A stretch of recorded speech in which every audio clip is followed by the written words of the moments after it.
No griping or whining or complaining.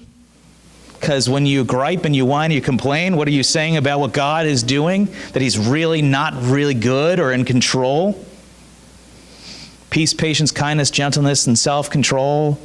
You are saying, I don't have those. You're obviously showing the Lord poorly. One of the things we tell our kids is like, you have to have a joyful heart.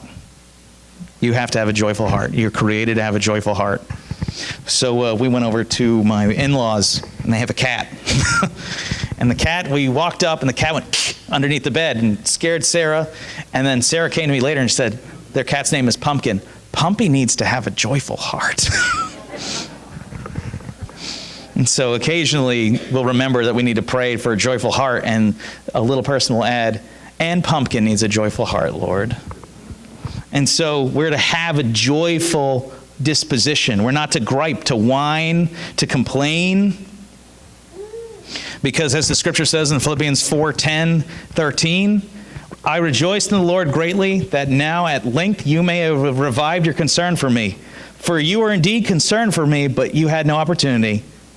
Not that I am speaking of being in need, for I have learned in whatever situation I am to be content. I know how to be brought low, and I know how to abound.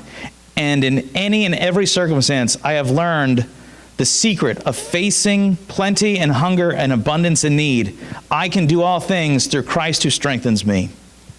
If there's any man who had the right to complain, it was Paul. He was shipwrecked. He was stoned. He was thrown out by his own community, the Jews. And yet, he was content. I know how to be brought low, and I know how to abound. I faced plenty and hunger, abundance and need. And so when you're in the situation where you are facing need, you are brought low, I can do all things through Christ who strengthens me.